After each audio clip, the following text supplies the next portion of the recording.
course, the first thing I want to do is keep my hands up, right? Protect my head, elbows in. A lot of times you're going to see the body turn one way or the other before the strike. No one's going to stay square. They're going to load the punch. To load a strike, the shoulder needs to move back. It gives it more distance, more ability to develop speed and rotation to land more power. So that's my indicator that, you know, which side is coming. So he's turned slightly, and so I know he's going to throw his right hand, right? I can see his left arm's framed on me. That's very common. Person might put their hand on the floor. A lot of times it's framed on your body here. Okay, just like for balance. They load up. As soon as I see that load up, I'm bringing this arm up, kind of like I'm answering the phone here. Okay, like this. I'm covering the front and side of my head, but then also as it's coming, I'm going to kind of move my head like this, off to the side. I'm blocking with the outside of my arm and my shoulder, and then I'm going to catch the arm, wrapping it up above the joint, above the elbow joint, and controlling the head. Okay. If I control this arm, he may start hitting me with this arm. Okay. He needs to get his head out of the way to create space, right? So I pull his head in and hide my head beside his head, almost like ear to ear. So the only thing's left really is him to try to hit my body. Okay. So again, my hands are up. As soon as I see his body turn, I start leaning and covering up that side of my head. Overhook the arm, wrapping it up just below the shoulder here, and then controlling the head, pulling his head into my shoulder, and tucking my head into his head. Okay. Other side.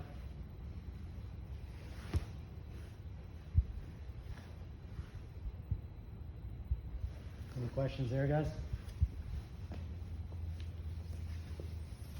Hands up, cover up, don't reach for the strikes like this. Okay. Rotate to the side, wrap up the arm above the elbow joint. If you wrap up the arm by the elbow joint or below, they're just going to pull their arm right back out. Number one, and then you want to finish someone. Okay. So Daniel's throwing the strikes. I'm blocking here. I'm covering this arm up and holding it nice and tight so he doesn't continue to throw his dominant hand at me. He's going to decide which arm he's going to do the most damage with first, and I've already got that one. I don't want him to hit me with this one or headbutt me. Okay, headbutts hurt. They can knock you unconscious, knock your teeth out. So I want to hide my head in his head so he can't headbutt me, and also I use his head as a shield. He can't hit me now. Okay? Now, sometimes he's going to try to pull away really hard. I'm going to try to hang on to him. But if I can't, and he starts to get inside my arm and push away, all right, now he's starting to create distance, and I might have to make adjustments, okay? I might slip my hip out just a little bit, slide my knee in and control his wrist now, okay? And now I have a way to control him, but from further away. Sometimes I might have to underhook this arm and grab his head, pull it to this side, and hold him like this. There's lots of different ways we can hang on. This would be with an underhook instead of an overhook, okay? So let's go now and play with these other two options where we start to lose head control. He gets posture. We hip out, slide our knee in front of the shoulder, slide down to the wrist, and bite the upper back here, pinching the knees together, okay? Then if we start to lose the overhook, okay, if we lose the overhook, we can slip under the arm and pull him in, grabbing our hands with that gable grip and hiding our head between their head and shoulder, okay? There's a lot of different configurations of how to control someone to keep them from striking us. And we're going to explore those. Okay? These different parts of my body to control them. And then I'm thinking of different ways to either escape or attack. So now Daniel's going to kind of start to work even further away. So I was able to get this position, but you know, like anything, if you don't start attacking, eventually someone's going to figure out a way out. Okay, that's just, you know, if you train jiu-jitsu for any time at all, you realize if you just try to hold on to something, eventually somebody's just going to get out. Okay, he's got a little bit more leverage. He's got gravity on his side. So again, he starts to pull away. I start sliding my knee in. I'm using a longer range tool here. My foot's in the hip. I'm controlling his wrist. My knee's in his shoulder or the crook of his elbow here. All right, and I've got this leg nice and high. It's got like a high guard, okay? But if he starts to get away even further and this leg starts to slip down, I'm gonna bring this knee inside as well, right? So now I have control of both wrists. I have my feet on his hips and my knees kind of pointed out so that my shins and my knees are towards the pit of his elbows. Now Daniel might also, from here, start to stand up, okay? Now that he's standing up, I can still keep my feet in the hips and still try to hang on to the wrists. What if I start to lose the wrists, okay? He starts to get away, I have to start thinking, okay, what tools do I have to attack back with? I could look for a sweep, or I could look for a strike. And even when he's close to me, I don't only have to think about defense. I can strike as well. I can strike with my elbows, okay?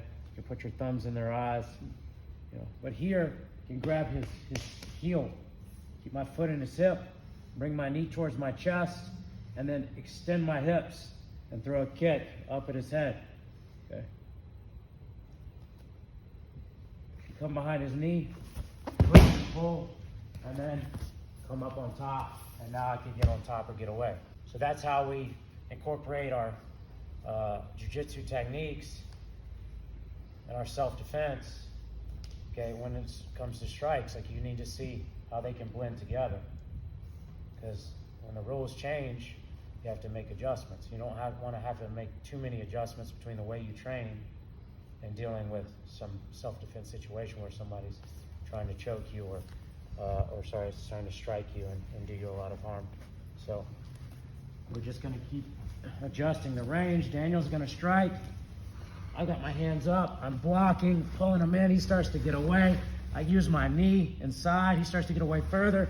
Knee inside. He starts to get away further. Okay, and now I'm ready to strike or sweep here. I can strike the leg. I can strike the groin.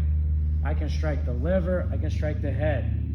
Okay, you can't just do like this. You got to use this purchase on the hip to lift the hips and then extend. Okay, you have a lot of areas you can strike here. You want to make him reconsider his position there, okay? Let's try the different ranges here and then add some kicks. If you only play defense, you're going to get scored on. Okay, eventually you're going to get scored on. You can't just be in constant defensive cycles. You're going to get scored on. So in this case, every time they score, it could be a bad day for you. That's a strike to the head. So we're going to go into now some attacking options. So from the overhook, the first defensive option that we used, we're just going to look to either attack the triangle or the omoplate block. So Daniel reached back. I can see that based on this arm being in the back, he's probably going to throw that arm. When he does, I'm blocking, wrapping it up, pulling him in. Okay. From here, I'm going to get a little bit of angle. Okay, I'm going to hip out a little bit. This, I'm start bringing my knee in like that second position we were in. I'm holding his wrist. Okay. Once I get here, I'm going to drive my knee into his arm and let go of his wrist and swing my leg around over his shoulder. Once I get here, I can attack the shoulder lock by stepping over the near side and coming up, or I can pass the arm across and attack the triangle.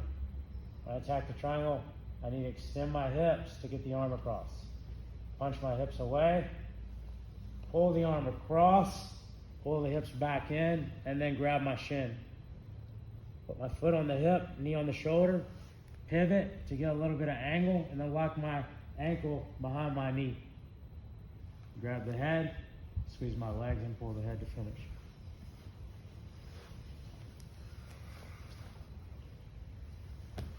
With my controls, he's trying to pull away a bit. I start bringing my knee inside, foot on the hip, grab the wrist. Okay. From here, get my hips out. A lot of times I'll step all the way over this shoulder if I want to go right to the triangle and just weave this leg through.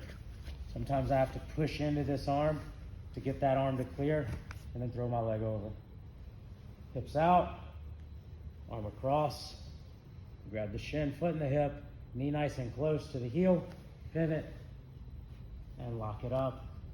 Squeeze and pull the head to finish. Okay. Again, if I want the omoplata in this situation, just push that head away, move my torso away, step over the shoulder, and then sit up and cover the back. Cover this in class on Tuesday. Questions? Let's go from punch block to triangle or omoplata attack. Do a single hand on the throat. Right, this is a very common option when someone is not limited to the rule set of sport jiu-jitsu. Like someone's going to try to strangle you, right? This range opens itself up to an armbar. So he puts his hand on my throat. He's trying to lean in on my throat. Like he's not just going to stay back on his heels and grab my throat like this. Like if he wants to choke me, he's going to put weight on it. Good. Okay. Sometimes people are going to choke you like this. Okay. Go ahead. Just like choke me hard. Like that. All right. And guys, it's important to like give each other a little bit of pressure because you want to feel a little bit of panic because you're going to feel a lot of panic if somebody's trying to kill you. Right. So you don't have to do it rep one, but eventually you need to give a little bit of pressure. And that's the benefit of like sparring in jiu-jitsu. You get to feel like live pressure. The other way sometimes people are gonna choke you is the forearm in the throat, right? We're not gonna talk about this specific option right now. We're gonna look at the hand in the throat, okay? The hand comes in the throat, I'm gonna control this wrist here, lean on it, and I'm gonna reach inside this leg, open my legs nice and relax, rock them up, and swing around and bite down on his upper back and his head. Once I get this angle and this bite, I'm gonna pull my arm that was reaching in between his legs, grab the wrist, and extend my hips towards the ceiling. This bite with my heels coming to my butt is really important to keep him from stacking me. And then I'm just gonna drive my hips up towards the ceiling. Okay. So he's leaning in on the choke. He's putting a lot of pressure. I catch that wrist here. This hand, I make a little blade and shoot it outside my leg, but inside his leg. That's gonna help pull my head to his knee. At the same time, I open my guard, rock my legs up, and pivot, and then bite down on his upper back here and his head. Notice my knee is all the way up by his armpit, not down here. My knees are almost touching each other, kind of pinching his shoulder. Heels come down, biting the back of his shoulder and his head, and I control the wrist, thumb up. Extend my hips towards the ceiling for the finish. Don't want to just do this, okay?